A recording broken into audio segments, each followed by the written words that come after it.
சத்தியத்தையும் அறிவீர்கள், சத்தியம் உங்களை விடுதலையாக்கும்.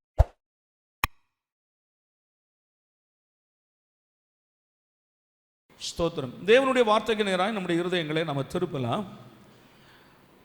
இந்த மாதத்தில் தேவன் மேல் உள்ள பக்தி வைராக்கியத்தை பற்றி நான் உங்களோடு கூட பேசி வருகிறேன். ஒவ்வொரு மாதமும் ஒரு குறிப்பிட்ட தலைப்பின் கீழே கர்த்தருடைய வார்த்தைகளை நான் உங்களுக்கு எடுத்து உங்களோட நான் பேசி வருகிறேன். ஒவ்வொரு மாதமும் ஒரு தலைப்பின் கீழே நாம் கர்த்தருடைய வார்த்தைகளை தியானிப்பது நமக்கு ரொம்ப நல்லது. ஏன்னா அதில் நம்ம அநேக காரியங்களை நம்ம கற்றுக்கொள்ள முடியும். தேவனுடைய சுபாவங்கள், தேவனுடைய சத்தியங்கள், தேவன் விரும்புகிற காரியங்கள், அநேக காரியங்களை நம்மால் அதை அறிந்து கொள்ள முடியும். ஆண்டவருக்கு ஸ்தோத்திரம். ஆகையினால ஒரு தலைப்பின் கீழே நாம் அதை தியானிப்பது மிகவும் பிரயோஜனமானது. ஸ்தோத்திரம். கடந்த வாரத்தில் தாவீதினுடைய அந்த வார்த்தையை நான் உங்களோடு கூட பேசினேன்.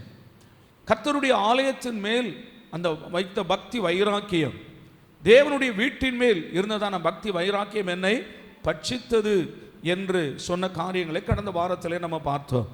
இன்றைக்கு ஒரு முக்கியமான ஒரு தேவ மனிதனை குறித்து அவருடைய பக்தி வைராக்கியத்தையும் தேவன் மேல் அவர் வைத்திருந்ததான அந்த பக்தியையும் நம்ம ஆராய்ந்து பார்க்க போகிறோம். எண்ணாகமத்தின் புஸ்தகம் 25ஆம் அதிகாரம்.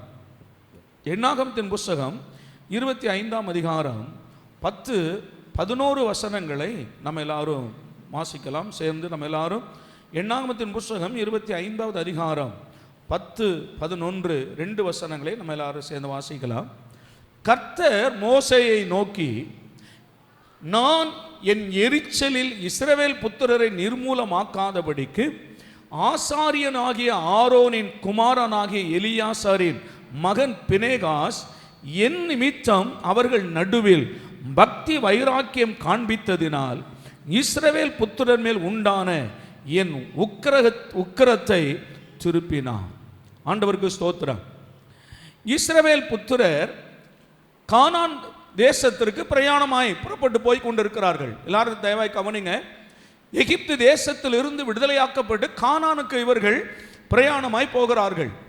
இவர்கள் கானானில் போய் அங்கே இருக்கதான 7 ஜாதிகளை துரத்திவிட்டு அந்த தேசத்தை சுதந்தரித்துக் கொள்ளும்படி ஆண்டவர் ஆபிரகாமுக்கு வாக்குத்தத்தம் பண்ணினதை இவர்கள் வாழ்க்கையில் நிறைவேற்றும்படி தேவன் இவர்களை அழைத்து கொண்டு போகிறார்.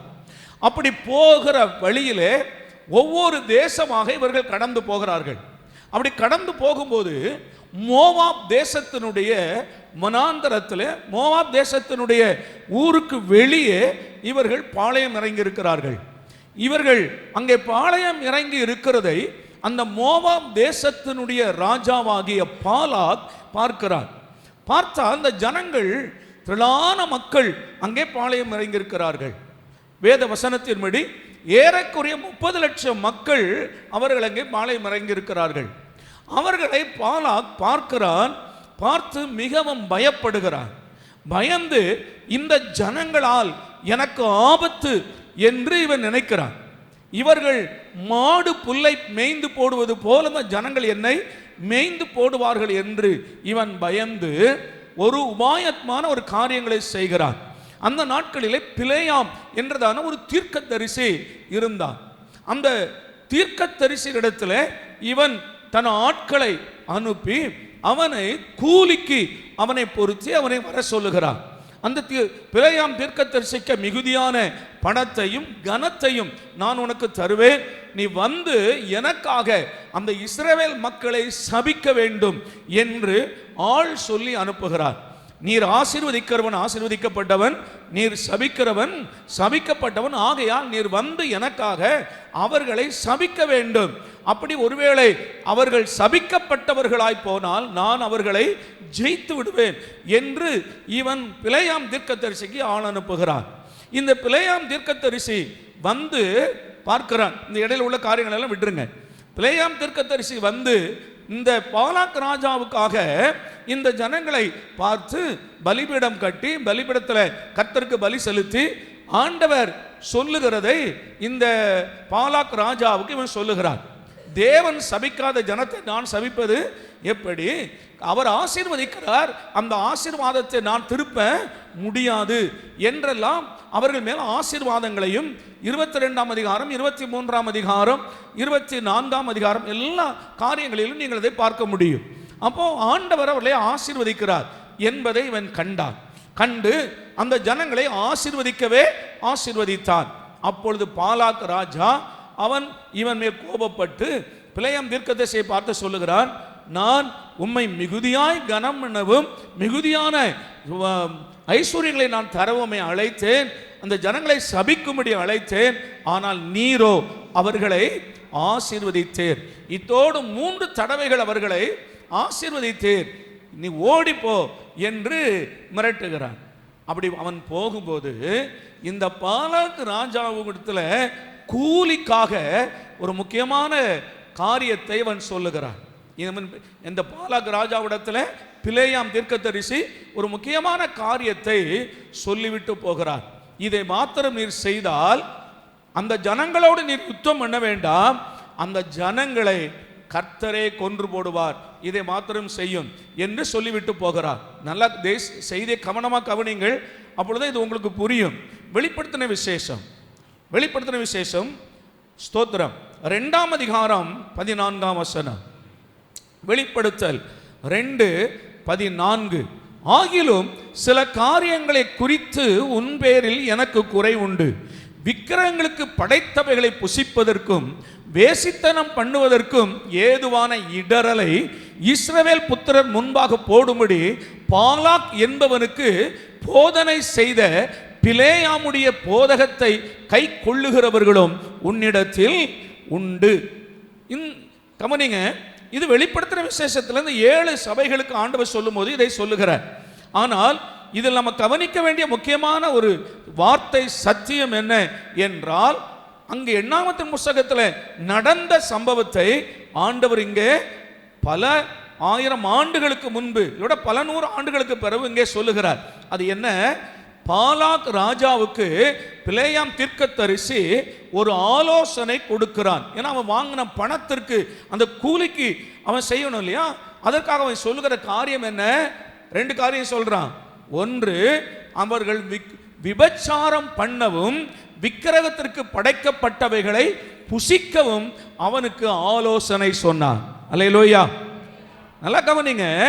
அப்போ இந்த பாலாக் ராஜாவிடத்தில் பிலேயாம் தீர்க்கதரிசி சபிக்கிறதற்காக போனான். ஆனால் கர்த்தரோ அவன் வாயில ஆசீர்வாதங்களை கட்டளையிட்டார். அந்த மக்களை இவனால சபிக்க முடியல. ஆகினால அவன் ஒரு ஆலோசனை சொல்லிவிட்டு போகிறான். என்ன சொன்னான்? இந்த ஜனங்களை நீ 2 பாவத்தில் மாத்திரம் விழ தள்ளிவிட்டால் அந்த ஜனங்களை நீர் கொல்ல வேண்டாம், அவர்களின் தேவனே அவர்களை கொன்று போடுவார். ஆமென். ஏன்? அவர் பரிசுத்தர், அவர் பரிசுத்தமான தேவன். அந்த பரிசுத்தமான தேவன் இவர்கள் செய்கிற அந்த பாவத்தை அவர் சகித்து கொள்ள கூடாமல் அவர்களே இந்த மக்களை வெறுத்து விடுவார், கொன்று போடுவார் என்று ஆலோசனை சொல்லிவிட்டு போய்விட்டான். இப்ப நல்லா கவனிங்க. அப்போ இந்த பாலாக் ராஜா என்ன பண்றான்? இந்த இஸ்ரவேலுடைய பாளையத்திற்குள்ள அவனுடைய தேசத்தில் இருக்கிற மிக அழகான கனமுள்ள குடும்பத்தில் உள்ள, அதான் உங்களுக்கு காமிக்கிறேன் பாருங்க, நல்ல உயர் குல பெண்களை எல்லாம் தேர்ந்தெடுத்து இந்த பாளையத்துக்குள்ளே அனுப்புகிறான். அவர்கள் வந்து அந்த பெண்கள் வரும்போது அவர்கள் மேலே இந்த இஸ்ரவேல வாலிபர்கள், யுத்த புருஷர்கள் அவர்கள் மேல் மோகம் கொண்டு அவர்களோடு கூட இவர்கள் விபச்சாரம் பண்ணினார்கள். ஆண்டவருக்கு ஸ்தோத்திரம். விபச்சாரம் பண்ணினது மட்டுமல்ல, அந்த பெண்கள் இவர்களை தங்களுடைய விக்கிரகத்தை வணங்கவும் அவைகளுக்கு படைக்கப்பட்டவைகளை புசிக்கவும் அவர்கள் இவர்களை அழைத்து கொண்டு போனார்கள். அப்படி போகும்போது 2 பாவத்தை இவர்கள் செய்தார்கள். 1, புறஜாதிகளுடைய பெண்களோடு விபச்சாரம் பண்ணினார்கள். 2, விக்கிரகத்தை வணங்கவும் அவைகளுக்கு படைக்கப்பட்டவைகளை புசிக்கவும் இவர்கள் செய்தார்கள். அப்பொழுது தேவனுடைய எரிச்சல் இந்த ஜனங்கள் மேல் விழுந்தது. அல்லேலூயாவா, அல்லேலூயா. இதில் நம்ம ரொம்ப கற்றுக்கொள்ள வேண்டிய முக்கியமான சத்தியம் இருக்கிறது. ஆண்டவருடைய பிள்ளைகள் கவனமாய் கவனிங்கள். அப்போ ஆண்டவருடைய கோபம் இந்த ஜனங்கள் மேல் பற்றி எரிந்தது. ஆண்டவர் வாதைகளால் இந்த ஜனங்களை கொல்ல ஆரம்பித்தார். ஆண்டவருக்கு ஸ்தோத்திரம். நீங்க அந்த 25ஆம் அதிகாரத்தில் அப்படியே கொஞ்சம் கவனிங்க. 9வது வசனம், அந்த வாதையால் செத்தவர்கள் 24,000 பேர். அல்லேலூயாவா. எவ்வளவு? யுத்த புருஷர்கள் 6,00,000 பேர். இப்போ எவ்வளவு பேர் மடிந்து போனாங்க? 24,000 பேர் காலி. அவர்கள் யுத்தத்திற்கு வந்து ஜெயித்தால் கூட இவர்களை ஜெயித்திருக்க முடியாது. ரெண்டாவது, அப்படியே ஜெயித்தாலும் கொஞ்சம் பேர் வேணா மடிந்திருக்கலாம். ஆனால் இப்பொழுது கர்த்தருடைய கரத்தினாலே இவர்கள் செத்து போனவர்கள் 24,000 பேர். ஸ்தோத்திரம். யுத்தத்தில் சாகல, பாவத்தில் செத்து போனார்கள். ஆமென் சொல்லுங்க. கர்த்தருடைய பிள்ளைகள் அவர்கள் பஞ்சத்தில் சாவதில்லை. நீங்க நல்லா விளங்கிக் கொள்ளுங்க. ஜீவனுள்ள தேவனை ஆராதிக்கிற பிள்ளைகள் பஞ்சத்தில் சாவதில்லை. வேதம் சொல்லுகிறது, பஞ்ச காலத்தில் அவர்களை உயிரோடு காக்கும்படி கர்த்தருடைய கண்கள் அவர்கள் மேல் நோக்கமாய் இருக்கிறது. ஆனால் பஞ்சத்தில் அவர்கள் சாவதில்லை. ஆனால் பாவத்தினாலே தான் மக்கள் செத்து போகிறார்கள். இன்றைக்கும் நீங்கள் ரட்சிக்கப்பட்ட ஜனமானால், கர்த்தரை தெய்வமாய் ஆராதிக்கிறீர்கள், ஆனால் இந்த உலகத்தில் வரக்கூடிய பாழாக்கும் கொள்ளை நோயினால் நீங்களும் நானும் சாக மாட்டோம். கர்த்தர் பாழாக்கும் கொள்ளை நோய்களுக்கும் மத்தியானத்தில் பறக்கும் சங்காரத்திற்கும் தேவனமே விலக்கி பாதுகாக்க அவர் வல்லவராய் இருக்கிறார்.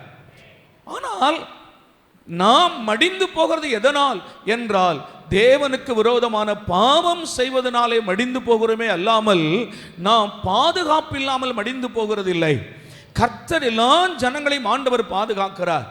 கர்த்தரை போல பாதுகாக்கிறவர்கள் எவரும் இல்லை. கர்த்தரை போல நன்மை செய்கிறவர் எவரும் இல்லை. கர்த்தரை போல உயர்த்துகிறவர் எவரும் இல்லை. ஆண்டவருக்கு ஸ்தோத்திரம். கர்த்தருக்காக நீ ஒரு அடி இல்லைனா ஒரே ஒரு காரியத்தை நீ பக்தி வைராக்கியமே செய்வாயானால் எத்தனை நன்மைகளை உனக்கு செய்கிறார் என்று நான் இன்றைக்கு காண்பிக்கிறேன்.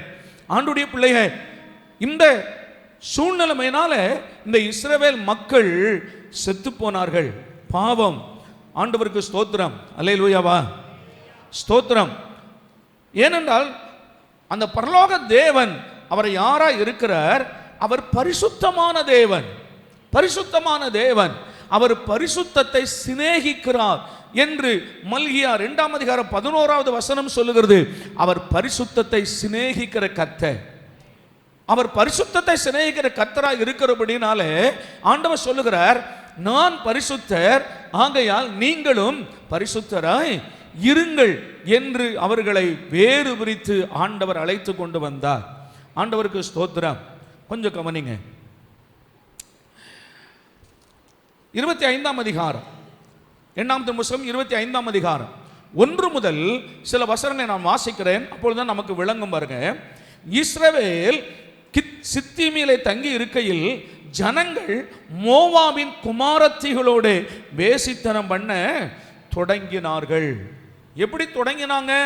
இதுக்கு முன்னால் உள்ள 24ஆம் அதிகாரத்திலலாம் நீங்க பார்த்தீங்கன்னா பிலேயாம் வந்து சபிக்க நினைக்கிறார். கர்த்தர் அவர்களை ஆசீர்வதிக்கிறார். ஆனால் பிலேயாம் பாலாக் ராஜாவிடத்தில் என்ன சொல்லி கொடுத்துட்டு போயிட்டான்? தந்திரமான இந்த காரியங்களை அவர்களுக்கு செய்வதற்கு நீ என்ன செய்விய தெரியாது. ஆனால் அந்த ஜனங்கள் இந்த 2 காரியங்களையும் செய்ய நீர் செய்யும் சொல்லிட்டு போயிட்டான். ஆண்டவருக்கு ஸ்தோத்திரம். இன்றைக்கும் சத்துரு அதைத்தான் செய்கிறான். அந்த ஜனங்களை கர்த்தர் ரட்சித்திருக்கிறார். அவர்கள் மேல் கர்த்தர் காவலாய் இருக்கிறார். அந்த ஜனங்களுக்கு தேவன் பாதுகாப்பாக இருக்கிறார். அந்த ஜனங்களோடு கர்த்தர் இருக்கிற வரைக்கும் அவர்களை ஒன்றும் செய்ய முடியாது. அப்ப கர்த்தரையும் அவர்களையும் பிரித்தால் மட்டுமே அந்த ஜனங்களுக்கு தீமை வரும், தீமை செய்ய முடியும். இல்லைன்னா கர்த்தரே அவர்களை அடிப்பார் என்று இன்றைக்கும் சாத்தானுக்கு தெரியும். அல்லேலூயாவா. அப்போ கவனிங்க, வேசித்தனம் பண்ண தொடங்கினார்கள். அவர்கள் தங்கள் தேவர்களுக்கு இட்ட பலிகளை விருந்துண்ணும்படி ஜனங்களை அழைத்தார்கள். ஜனங்கள் போய் புசித்து அவர்கள் தேவர்களை பணிந்து கொண்டார்கள். அல்லேலூயா. அதை வாசிக்கும் போதே உங்களுடைய மனம் அத்தனை கஷ்டப்படும் இல்லையா? உண்மையான வேதத்தை அறிந்த பிள்ளைகள், தேவனை அறிந்த பிள்ளைகள் இதை வாசிக்கும் போதே நம்முடைய மனம் அத்தனை வேதனைப்படும். ஸ்தோத்திரம். 400 ஆண்டுகள் அடிமைத்தனத்தில் இருந்தவர்களை கர்த்தர் மீட்டெடுத்து அவர்களை அற்புதங்களினாலும் அடையாளங்களினாலும் செங்கடலை பிளந்து தேவனுடைய வழிநடத்தி வருகிறார். வானத்திலிருந்து மன்னாவை கொடுக்கிறார். அவர்கள் புசிப்பதற்கு இறைச்சி வேண்டும் என்று சொல்லும்போது காடைகளை கொடுத்தார். தாகத்திற்கு தண்ணீரை கண்மலையை பிளந்து கொடுத்தார்.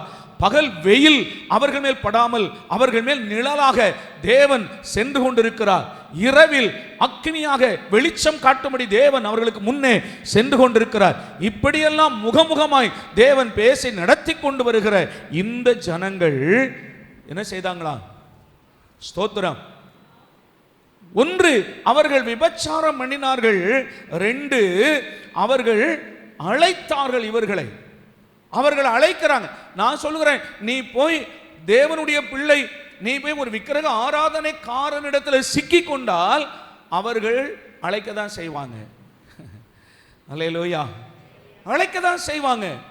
1 நல்லா புரிந்து கொள்ளுங்கள், புறஜாதிய மக்களிடத்தில் அன்பு வையுங்கள், ஆனால் ஐக்கியமாகாதிருங்கள். ஆமென் சொல்லுங்க சத்தமா. அன்பு வையுங்கள். அவர்களை கர்த்தருக்குள் அவர் மேல் அன்பு வைத்து அவர்களுக்காக ஜெபம் பண்ணுங்க, அவர்களை நேசிங்க, அவர்களுடைய ஆத்துமா ரட்சிக்கப்படுவதற்கு பிரயாசப்படுங்க, அவர்களுக்கு உதவி செய்யுங்க, அன்பு வையுங்கள். ஆனால் அவர்களோடு கூட ஐக்கியப்படாதிருங்கள். வேதம் தெளிவாய் சொல்லுகிறது, தேவனுடைய பிள்ளைகளுக்கும் விக்கிரகத்தை சேவிக்கிற பிள்ளைகளுக்கும் ஐக்கியம் ஏது? ஐக்கியப்படாதிருங்கள். ஆமென் சொல்லுங்க. அன்பு வேறு, ஐக்கியம் வேறு. ஆண்டவருக்கு ஸ்தோத்திரம். ஐக்கியம் என்பது அவங்க சொல்லுவாங்க, நீ உங்க கிறிஸ்மஸுக்கு நாங்க வாரோம், எங்க தீபாவளிக்கு நீங்க வாங்க, உங்க சபையில உங்க சர்ச்சில் ஒரு பண்டிகை நாங்க வாரோம், எங்கள் கோயில் கொடைக்கு நீங்க வாங்க. ஐக்கியப்படாதிருங்க. அல்லேலூயாவா. நீ பெரும் மீளவே முடியாது. விக்கிரகத்தின் காரியங்களை சிக்குண்டால் அதிலிருந்து உன்னை யாரும் காப்பாற்ற முடியாது. ஏனென்றால் கர்த்தருடைய கரமே உனக்கு விரோதமாக இருக்கும். கர்த்தரே உனக்கு எதிராக இருப்பார். ஆகையினால அப்புறம் சுகவீனம், பிரச்சனை, நீ போய் தப்பு பண்ணியிருக்கிற, நீ போய் பாவம் பண்ணியிருக்கிற, அதனால் கர்த்தர் உனக்கு எதிராக இருக்கிறார். நீ இப்போ வந்து பாஸ்டர்ட ஜெபம் பண்ணினாலும் கர்த்தர் ஜெபத்தை கேட்க மாட்டார். ஆண்டவருக்கு ஸ்தோத்திரம். நீ பாவத்திலிருந்து மனம் திரும்பணும், தேவனோடு ஒப்புரவாகணும், கர்த்தருடைய பாதத்தில் விழுந்து உன்னை தாழ்த்தி, ஆண்டவரே நான் பாவம் செய்து விட்டேன் மன்னியும் என்று, இனி அதை நான் செய்ய மாட்டேன் என்று நீ மனம் திரும்பினால் கர்த்தர் உன்மேல் கிருபையாய் இறங்குவாராக. ஏன்னா அவர் மன்னிக்கிற தேவன். ஆனால் ஸ்தோத்திரம், நீங்கள் அதை செய்யாம நீங்கள் இருந்தால், நல்ல வேதத்தை கவனிங்க, இந்த ஜனங்கள் விபச்சாரம் பண்ணினதும் அல்லாமல் அவர்கள் அழைத்தார்கள் என்று இவர்கள் போய் விக்கிரகத்தை வணங்கவும் அவைகளுக்கு இட்ட பலிகளை புசிக்கவும் இவர்கள் போனார்கள். தொடர்ந்து வாசிக்கிறோம் பாருங்க. இப்படி இஸ்ரவேலில் பாகால் பேயோரை பற்றி கொண்டார்கள். இயேசுவே, அல்லேலூயா. ஹலோ, எத்தனை வருஷ காலையா வேதம் சொல்லுகிறது, ஒரு தகப்பன் தன் பிள்ளையை சுமக்கிறது போல நான் உங்களை வனாந்தரத்தில் சுமந்து வந்தேன். ஆமென். கழுகு தன் குஞ்சுகளை செட்டையில் சுமக்கிறது போல நான் உங்களை சுமந்து என்னண்டையில் சேர்த்து கொண்டேன். இப்படி நடத்தின ஒரு ஆண்டவரை மறந்து பாகால் பேயோரை, அதாவது விக்கிரகங்களை போய் பற்றி கொண்டார்களாம். ஏசாயா 26ஆம் அதிகாரம் 3ஆம் வசனம், இது 25:3.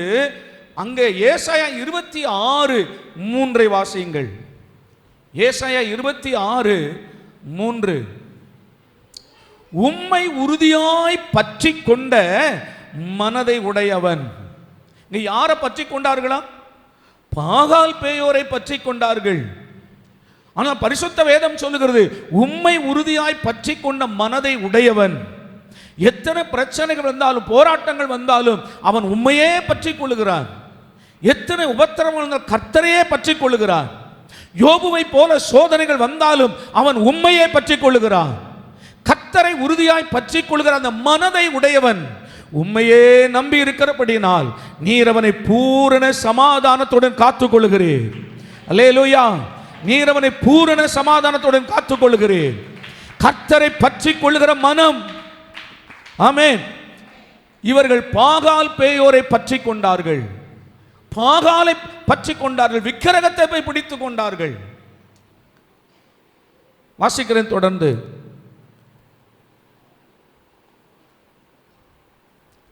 அதனால் இஸ்ரவேலர் மேல் கர்த்தருடைய கோபம் மூண்டது. கர்த்தருடைய கோபம் மூண்டது. கர்த்தர் மோசேயை நோக்கி, கர்த்தருடைய உக்கிர கோபம் இஸ்ரவேலை விட்டு நீங்கும்படி நீ ஜனங்களின் தலைவர்கள் எல்லாரையும் கூட்டிக் கொண்டு அப்படி செய்தவர்களை சூரியனுக்கு எதிரே கர்த்தருடைய சன்னிதானத்தில் தூக்கி போடும்படி செய் என்றார். அப்படியே மோசே இஸ்ரவேலின் நியாயாதிபதிகளை நோக்கி, நீங்கள் அவரவர் பாகால் பேயோரை பற்றி கொண்ட உங்கள் மனிதரை கொன்று போடுங்கள் என்றார். அப்பொழுது மோசேயும் இஸ்ரவேல் புத்திரராகிய சபையார் அனைவரும் ஆசரிப்பு கூடார வாசலுக்கு முன்பாக அழுது கொண்டு நிற்கையில் அவர்கள் கண்களுக்கு முன்பாக இஸ்ரவேல் புத்திரரில் ஒருவன் ஒரு மீதியானிய ஸ்திரீயை தன் சகோதரிடத்தில் அழைத்து கொண்டு வந்தான். அல்லேலூயா, அல்லேலூயா. நல்லா கவனிங்க, நல்லா கவனிங்க. ஒரு பக்கம் வாதை ஜனங்களை கொன்று கொண்டிருக்கிறது, வாதை ஜனங்களை அழித்து கொண்டிருக்கிறது. ஆனால் எந்த கவலையும் இல்லாமல் ஒருவன் போய் ஒரு ஸ்திரீ என்ன பண்ணுகிறான், தன் கூடாரத்துக்குள்ளே அழைத்து கொண்டு வருகிறான். அவன் யார் தெரியுமா? அந்த பொண்ணு யார் தெரியுமா? அதனால தான் நான் உங்களுக்கு முதல்ல சொன்னேன், முக்கியமான ஆட்களை எல்லாம் தேர்ந்தெடுத்து அவன் இவர்களுக்கு கொடுக்கிறான். இப்போ நீங்க பாருங்க, 14-15 வருஷம் அப்படியே கவனிங்க. 14-15 மீதியானிய ஸ்திரீயோடு குத்துண்டு செத்த இஸ்ரவேல் மனிதனுடைய பேர் சிம்ரி. இவன் கூட்டிட்டு வரான் பாருங்க. அவன் இதை அப்போ நீங்க பிறகு நான் இங்க வாசிக்கும் போது உங்களுக்கு தெரியும். அவன் பேர் சிம்ரி. அவன் சல்லூவின் குமாரனும் சிமியோனின் தகப்பன் வம்சத்தில் ஒரு பிரபுமாய் இருந்தான். அல்லேலூயா. அவன் சாதாரண ஒரு சிப்பாய் அல்ல. அவன் யாரா இருக்கிறானா? பிரபுவா இருக்கிறான். அந்த கோத்திரத்துடைய தலைவன். ஆமென். ஒரு முக்கியமான ஆள் பாருங்க. அடுத்த வசனம், குத்துண்ட மீதியானிய ஸ்திரீயின் பேர் கஸ்பி, அவள் சூரின் குமாரத்தி, அவன் மீதியானுடைய தகப்பன் வம்சத்தாரான ஜனங்களுக்கு தலைவனாயிருந்தான். அவன் யாரை கூட்டிட்டு வரா அப்படின்னு சொன்னா, இங்க ஒரு பிரபுவுடைய மகன் ஒரு தலைவனுடைய மகளை தான். நல்லா கவனிங்க. இப்போ இங்க பயங்கரமான வாதை நடந்து கொண்டிருக்கு. இந்த வாதையின் மத்தியில அவனுக்கு எந்த கவலையும் இல்ல பாருங்க. அல்லேலூயா. இந்த வாதை எதனால நடக்குது? 24,000 பேர் செத்து போயிட்டாங்க. கர்த்தர் சொல்றார், எப்ப அந்த ஜனங்கள் எனக்கு விரோதமா பாவம் செய்தார்கள் அவர்களை கொன்று போடுங்கள் சொல்றார். ஆனா இவனுக்கு எந்த கவலையும் இல்லை. சில குடும்பங்கள்ல பிள்ளைகளுக்கு வியாதி, குடும்பத்தில் பிரச்சனை, ஆசீர்வாதம் இல்லை, தேவனுடைய கோபம் வீட்டில் நடக்குது. ஆனா இவன் எதை குறிச்சும் கவலைப்பட மாட்டான். சில பெண்கள் எதை குறிச்சும் கவலைப்பட மாட்டாங்க. ஆண்டவருக்கு ஸ்தோத்திரம். நான் சொல்கிறேன், இந்த பிரச்சனை ஏன் வந்தது, ஏன் நடக்குது? பாளையம் எங்கிலும் பிரச்சனை, ஆட்கள் செத்து கொண்டிருக்கிறாங்க. இவனோ ஜாலியா போய் என்ன செய்யறான், பெண்ணை கூட்டிட்டு வரான்.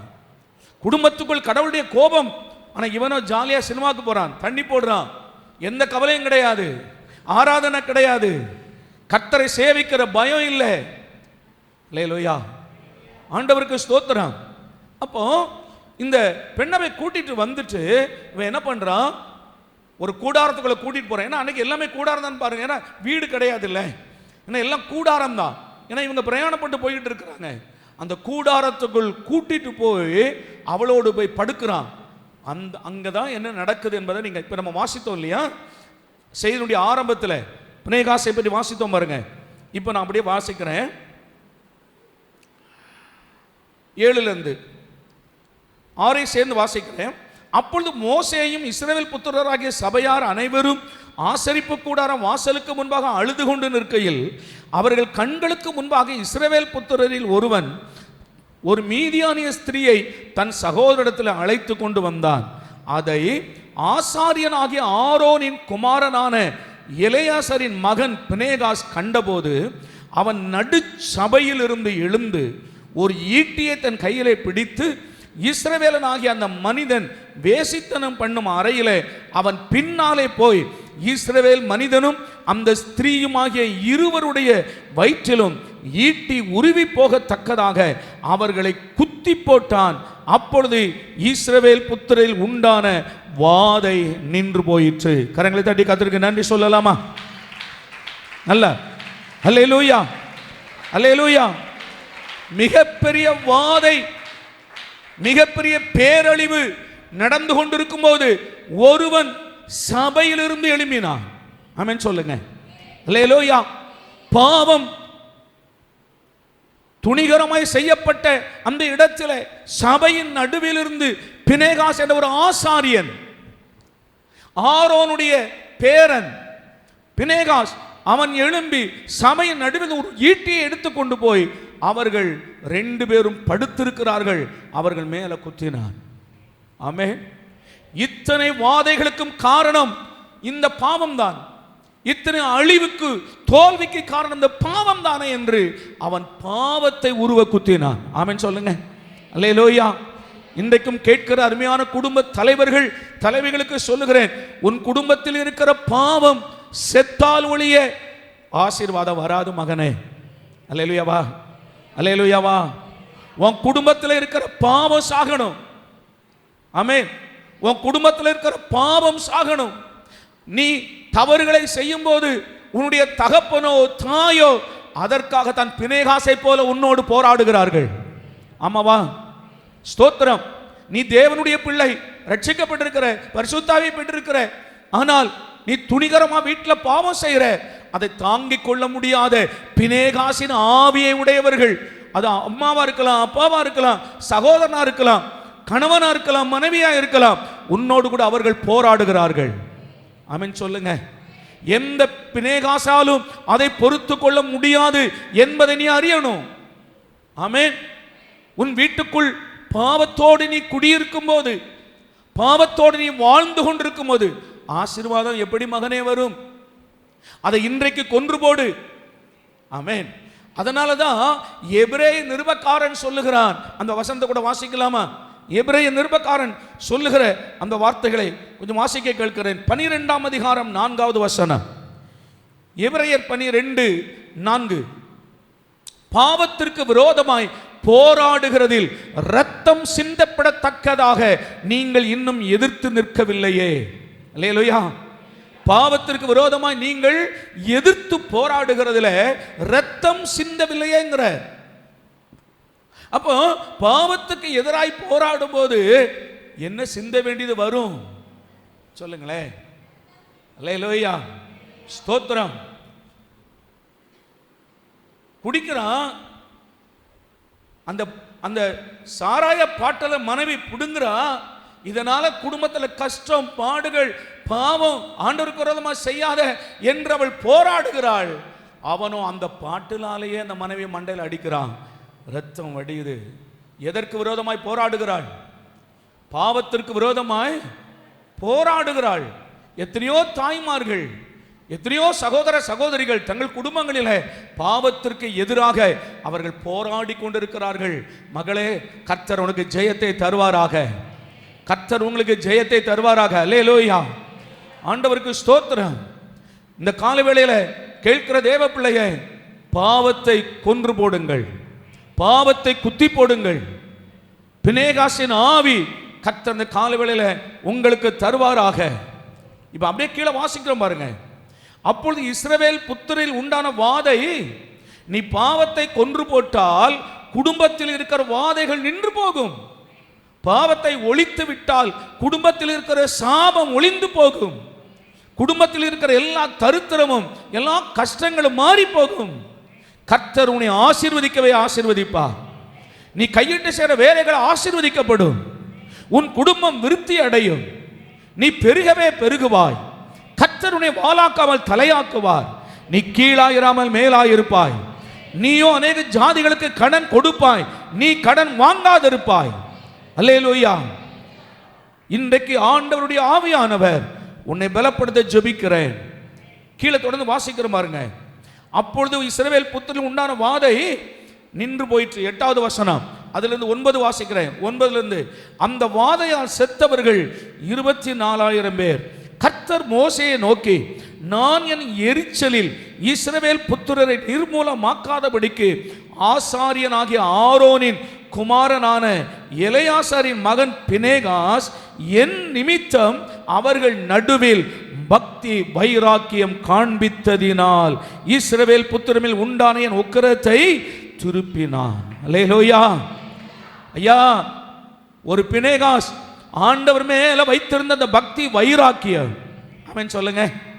ஆண்டவர் மேல வைத்திருந்த பக்தி வைராக்கியம் எந்த பாளையத்திற்குள்ள துணிகரமாய் போய் விக்கிரக ஆராதனை செய்தார்களோ அதே பாளையத்திற்குள்ள கர்த்தர் மேல் பக்தி வைராக்கியம் உள்ள பினேகாஸ் இருக்கத்தான் செய்கிறார்கள்.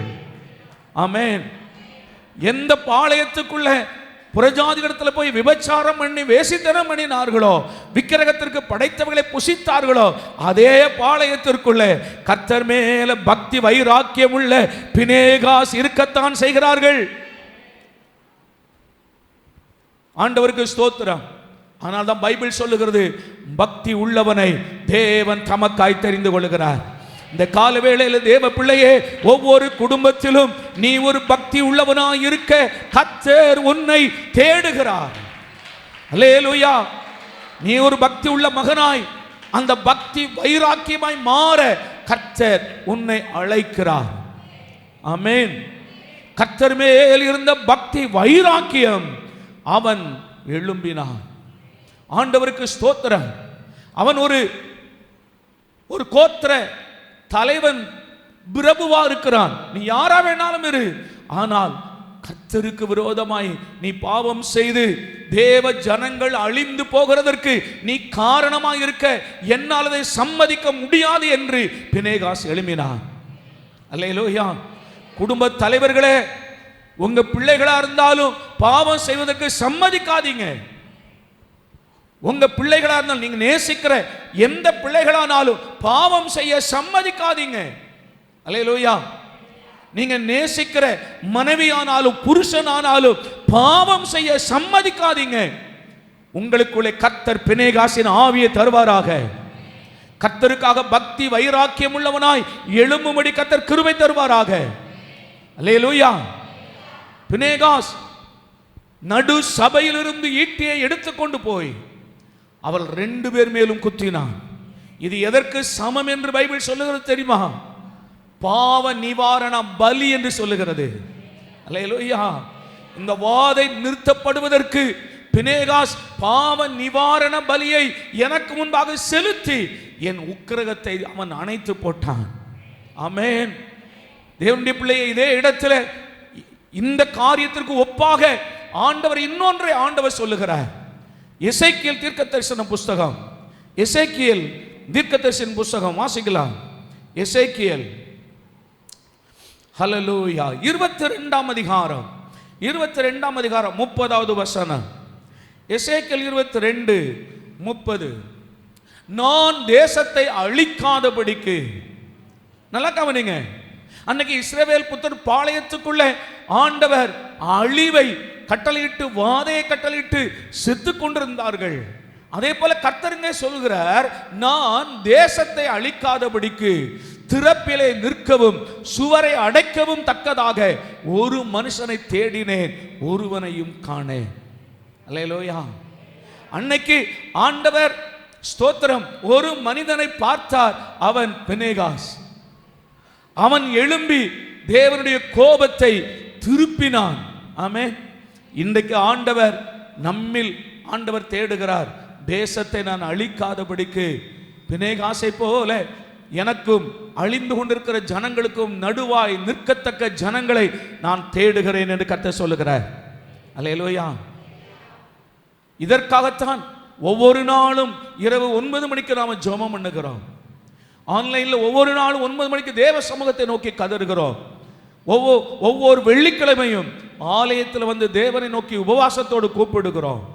ஒவ்வொரு மாதம் 2வது வெள்ளிக்கிழமையில இரவு ஜெபத்திலே ஆண்டவரை நோக்கி கூப்பிடுகிறோம். தேவனே, எங்கள் தேசத்தின் மேல் கர்த்தர் மனம் இறங்கும்.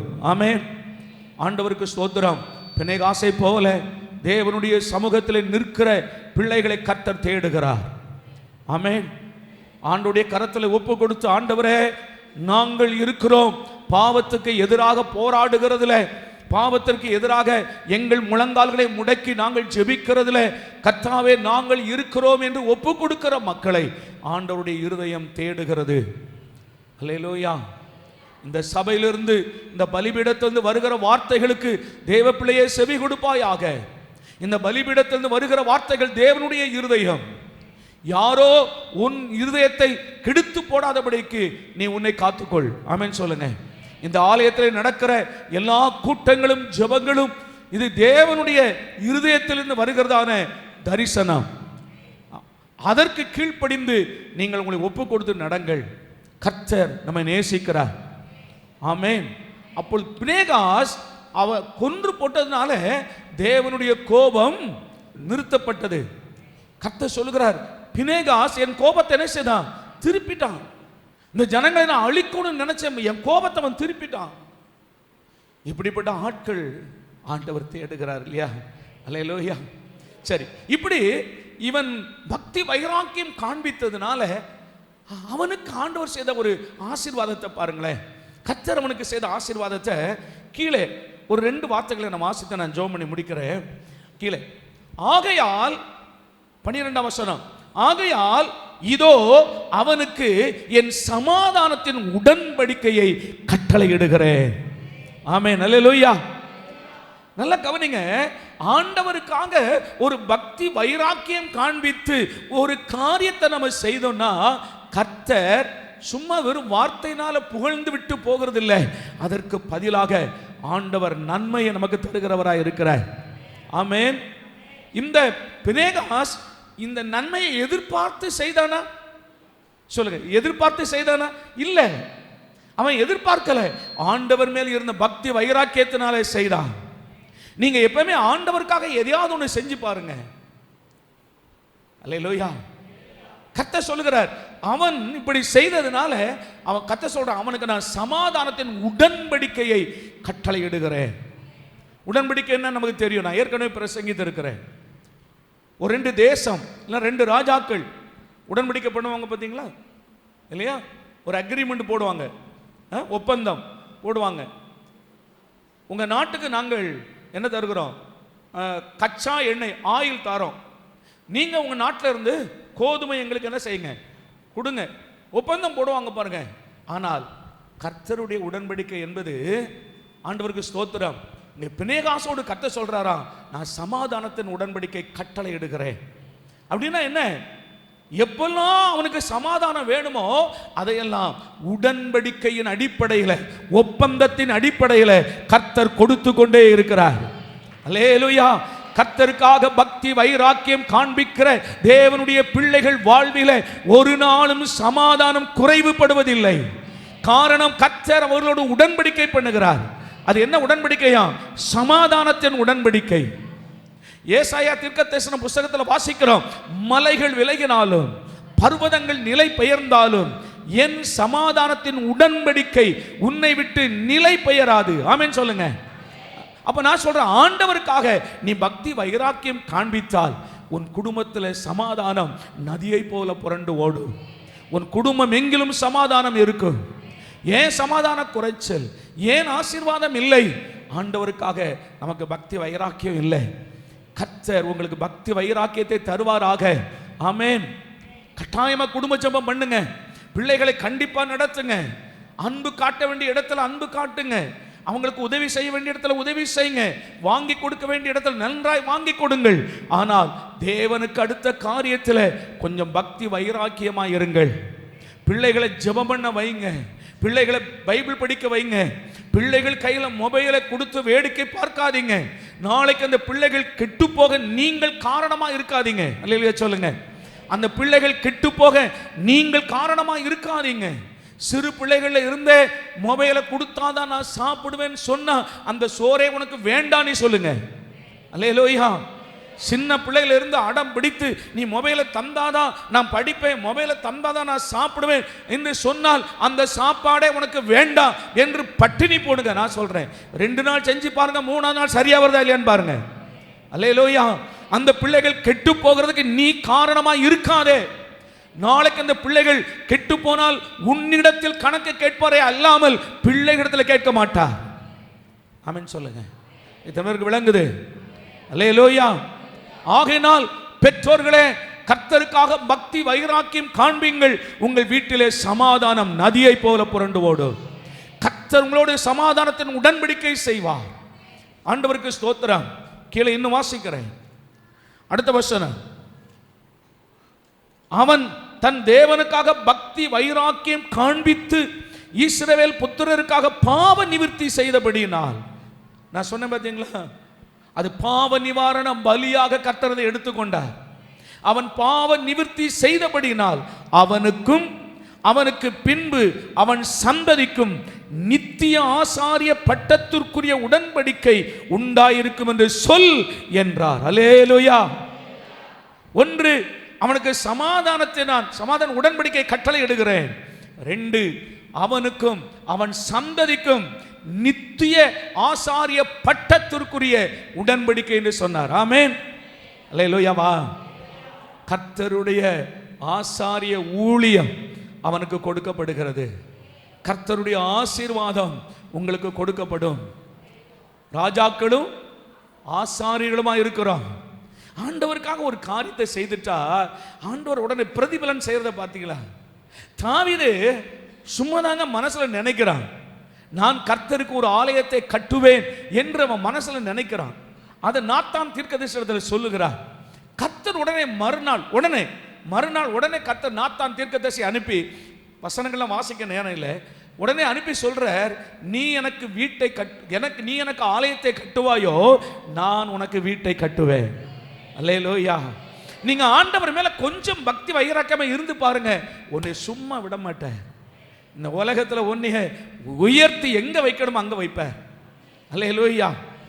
உன்னை மனுஷனுடைய கரம் எட்டி பிடிக்க முடியாத இடத்துல கூட தேவன் உன்னை உயர்த்தி வைக்க அவர் வல்லவராக இருக்கிறார். நீ கொஞ்சம் அவருக்கா பக்தி வைராக்கியம் காண்பித்து பாரு. அல்லேலூயா. உனக்கு நான் நித்திய வீட்டை கட்டுவேன், உன் குடும்பமாகிய வீட்டை நான் கட்டுவேன். தாவீதுக்கு சிங்காசனத்தில் உட்காரத்தக்க புருஷன் இல்லாமல் போவது இல்லை. அல்லேலூயா. என்ன பெரிய காரியம் செய்தான் சொல்லுங்க, என்ன பெரிய காரியம் செய்தான்? அவன் நினைச்சான் ஆண்டவருக்கு ஒரு ஆலயத்தை கட்டணும். அந்த அந்த அந்த வைராக்கியம் அவர் அதை எப்படி எடுத்துக்கொள்கிறார் பாருங்க. ஆமென். ஆண்டவருக்கு ஸ்தோத்திரம்.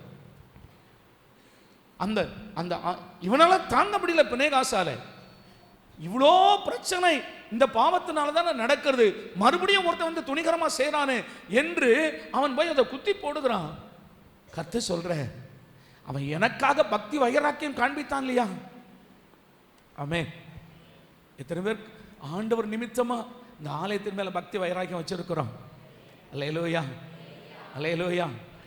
ஆலயம் நல்லா இருக்கணும், கர்த்தருக்கு ஸ்தோத்திரம், ஊழியம் வளரணும், சபை வளரணும். நான் சொல்றேன், இது பாச அருள் செல்வன் சபை கிடையாது, இரத்தத்தால சம்பாதிக்கப்பட்ட கிறிஸ்துவின் சபை. அல்லேலூயா. இந்த சபை வளர்ச்சிக்கு பாடுபடுகிற பிள்ளைகளை கர்த்தர் ஆசீர்வதிப்பார். ஆனால் இந்த சபையின் வளர்ச்சிக்காக பாடுபட்டால் நான் சொல்லுகிற இந்த சத்தியத்தின்படி கர்த்தர் உன் வீட்டை கட்டுவார், உன் குடும்பத்தை கட்டுவார், உன்னை ஆண்டவர் வாளாக்காமல் தலையாக்குவார், நீ கீழாயிராமல் மேலார்ப்பாய். அல்லேலூயா. உன்னை ஆசீர்வதிக்கவே ஆசீர்வதிப்பார். ஆண்டவருக்கு ஸ்தோத்திரம். நீங்க வேணா பாருங்க, எதிர்காலத்தில் இந்த சபை ஒரு மனமாய் ஒரு குடும்பம் போல இருந்து சபை 1000ஆய் வளரும். என் கண்கள் அதை காணும். அல்லேலூயாவா. கரங்களை தட்டி கர்த்தருக்கு நன்றி சொல்லுங்க. ஆமென். கர்த்தருக்காக நான் வெகு பக்தி வைராக்கியமா இருந்தேன்னு சொல்லுங்க. ஆமென். எத்தனை பேர் ஆண்டவருக்காய் பக்தி வைராக்கியம் காண்பிப்பீர்கள்? உங்கள் வாழ்க்கையில, ஜீவியத்துல, ஜெபத்துல, ஆராதனையில, சபைக்கு அடுத்த காரியங்களில, ஆலயத்திற்கு அடுத்த காரியங்களில, ஊழியத்துல, சபை வளர்ச்சியில, சபையில் நடக்கிற எல்லா கூட்டங்களில பக்தி வைராக்கியம் காண்பீங்க. கர்த்தர் உங்கள் பக்கத்துல நின்று எப்படி உங்களுக்காக அவர் யுத்தம் பண்ணுகிறார்னு பாருங்க. அல்லேலூயா. எழுந்து நிற்கலாம்.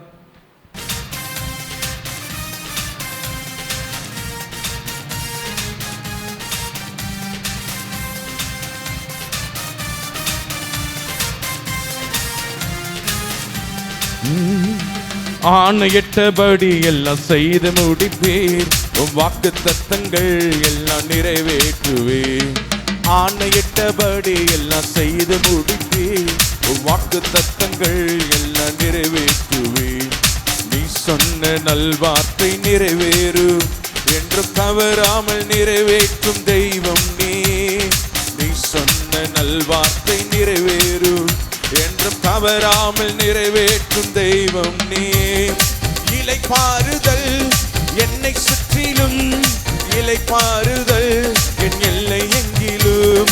இளைப்பாறுதல் என்னை சுற்றிலும், இளைப்பாறுதல் என் எல்லை எங்கிலும். தகுதியே இல்லை என்று சொல்லினவர் முன் தரமான உயர்வை எனக்கு அளிப்பீர். தகுதியே இல்லை என்று சொல்லினவர் முன் தரமான உயர்வை எனக்கு அளிப்பீர். நிலைப்பாறுதல் என்னை சுற்றிலும், சொல்லுங்க, இளைப்பாறுதல் என் எல்லை எங்கிலும். இளைப்பாறுதல் என்னை சுற்றிலும், இளைப்பாறுதல் என் எல்லை எங்கிலும். தகுதியே இல்லை என்று சொல்லினவர் தரமான உயர்வை எனக்கு அளிப்பீர். தகுதியே இல்லை என்று சொல்லினவர் முன் எனக்கு ஆணையிட்டபடி எல்லாம் செய்து முடிப்பீர், வாக்கு தத்தங்கள் எல்லாம் நிறைவேற்றுவேன். ஆணையிட்டபடி எல்லாம் செய்ய, நல்ல கைகளை தட்டி எல்லாம் நிறைவேற்றுவேன். சூழ்நிலைகள் மாறும், என் தலையும் நிமிரும், பகைத்தோர் கண் முன்னே உயர்வு வரும். சிறைச்சாலை தீரக்கும், சீர்வாழ்வு பிறக்கும், நான் செய்வதெல்லாம் வாய்க்கப்படும். சூழ்நிலைகள் மாறும், என் தலையும் உயரும், பகைத்தவர் கண் முன்னே உயர்வு வரும். சிறைச்சாலை தீரக்கும், சீர்வாழ்வு பிறக்கும், நான் செய்வதெல்லாம். விடை காண கேள்விக்கு பதில்கள் வரும், தினம் தடையில்லா நன்மைகள் தேடி வரும்.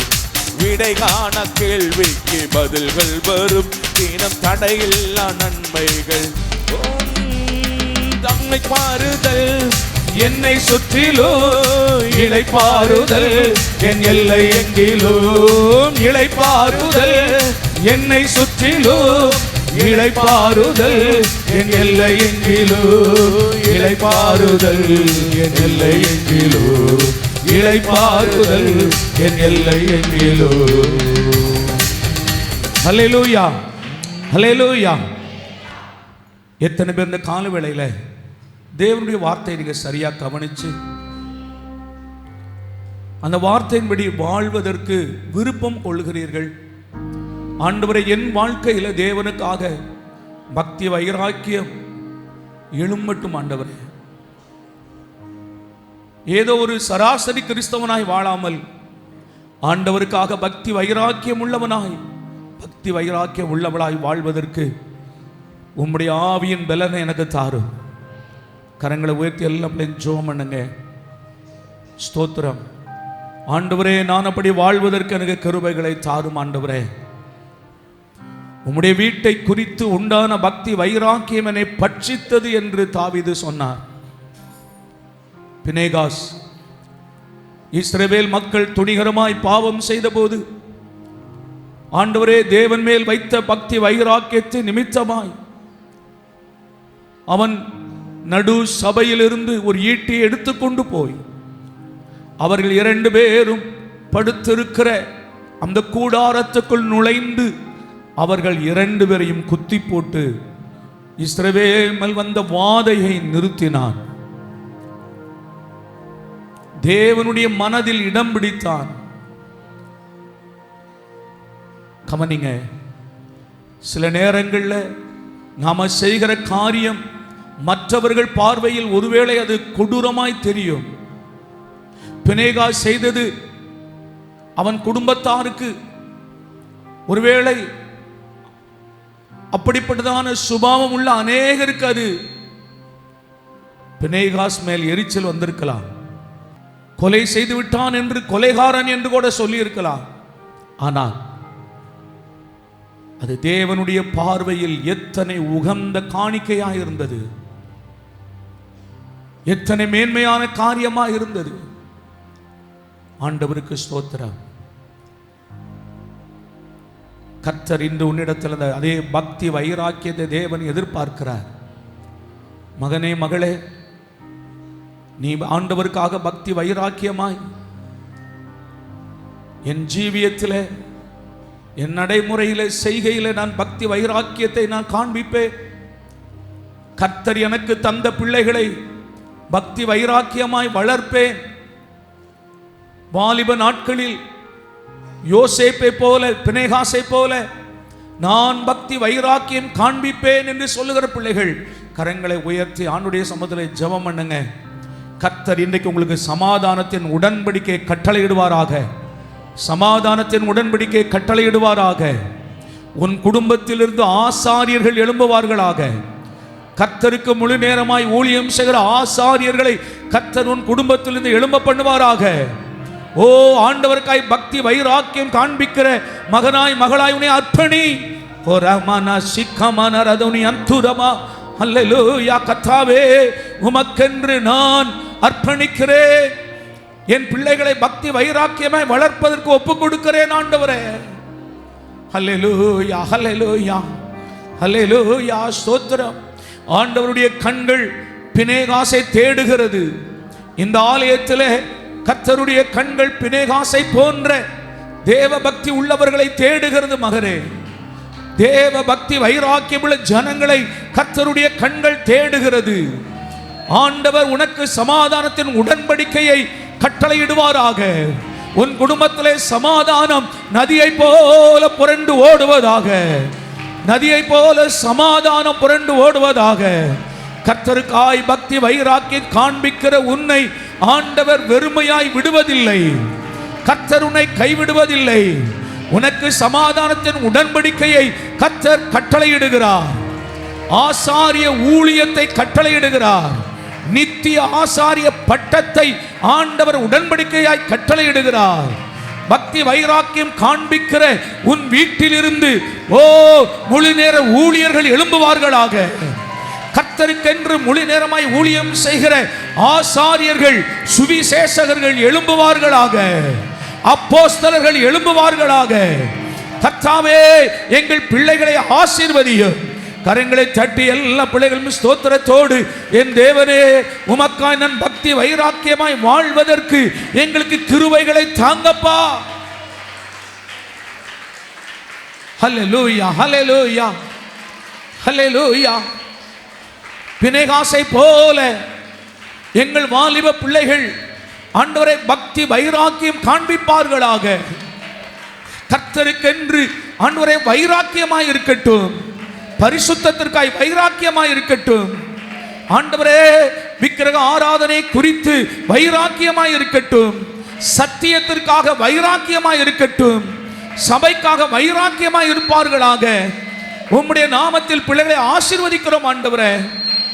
பரலோக தேவனே, இன்றைக்கு பினேகாசுடைய கரத்தை பிடித்து உடன்படிக்கை செய்த தேவன் இன்றைக்கு உடைய பிள்ளைகளுடைய கரங்களை பிடித்து நான் உனக்கு துணை நிற்கிறேன் என்று உடைய பிள்ளைகளை பார்த்து சொல்லுவீராக. நான் விசுவாசத்தோடு சொல்லுகிறேன், கர்த்தருக்காய் பக்தி வைராக்கியம் காண்பிக்கிற ஒவ்வொரு பிள்ளைகளுடைய கரத்தை பிடித்து கர்த்தர் சொல்லுகிறார், உனக்கு நான் சமாதானத்தின் உடன்படிக்கை கட்டளையிடுகிறேன். நான் உன்னோடு கூட இருக்கிறேன். நீ பயப்படாதே. நீ பலம் கொண்டு திடமானதாயிரு. உன் நிமித்தமாய் உன் குடும்பத்தில் வருகிற அழிவை விலக்குவேன்.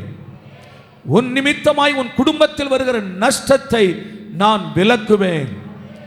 உன் நிமித்தமாய் நீ எனக்காக பக்தி வைராக்கியம் காண்பித்ததுனால உன் குடும்பத்தில் வரக்கிற எல்லா அழிவையும் நான் விலக்கி காப்பேன். உன்னை நான் ஆசீர்வதிக்கவே ஆசீர்வதிப்பேன். நீ இருக்கிறதான தேசத்தில் உன்னை நான் எனக்கு சாட்சியாய், எனக்கு அடையாளமாய் நான் உன்னை உயர்ந்த ஸ்தானத்தில் வைப்பேன். பரலோக தேவனே, உமக்கு ஸ்தோத்திரம் அப்பா. உம்முடைய கரங்களில் ஒப்பு கொடுக்கிறோம். பிள்ளைகள் செலுத்தின எல்லா காணிக்கைகளையும் ஆசீர்வதியும். மிஷனரிக்காய் கொடுக்கிற இந்த காணிக்கைகளை தேவன் அங்கீகரித்து, நாங்கள் எந்த மிஷனரிக்கு கொடுக்கிறோமோ அந்த மிஷனரி ஊழியம் வளர்ந்து பெருகட்டும் கர்த்தாவே. அவர்களை பாதுகாத்துக் கொள்வீராக. உம்முடைய கரங்களிலே நாங்கள் அர்ப்பணிக்கிறோம். இன்று மாலை நடக்கிற பைபிள் ஸ்டடி கர்த்தர் எங்களுக்கு ஆசீர்வதித்து தாரும். அநேகம் பிள்ளைகள் அதில் வந்து பங்கு பெறும்படி உற்சாக ஆவிய தேவன் தந்து கொண்டு வாரும். நாங்கள் அறியாததும் எங்களுக்கு எட்டாததுமான அநேக சத்திய ரகசியங்களை, மறைபொருளை கர்த்தர் வெளிப்படுத்தி தாரும். உம்முடைய நாமம் மகிமைப்படுவதாக. ஆசீர்வதியும். கர்த்தராகிய இயேசு கிறிஸ்துவின் நாமத்தில் வேண்டிக் கொள்கிறோம் எங்கள் நல்ல பிதாவே, ஆமென். நம்முடைய கர்த்தராகிய இயேசுவின் கிருபையும் பிதாவாகிய தேவனுடைய அன்பும் பரிசுத்தமுடைய ஐக்கியமும் இன்றும் என்றும் சதா காலங்களில் நம் அனைவரோடும் சகல பரிசுத்தவான்களோடும் நிலைத்திருப்பதாக. ஆமென். என் ஆத்துமாவே கர்த்தரை ஸ்தோத்திரி, என் முழு உள்ளமே உடைய பரிசுத்த நாமத்தை ஸ்தோத்திரி. என் ஆத்துமாவே கர்த்தரை ஸ்தோத்திரி, கர்த்தர் செய்த சகல உபகாரங்களை மறவாதே. ஆமென்.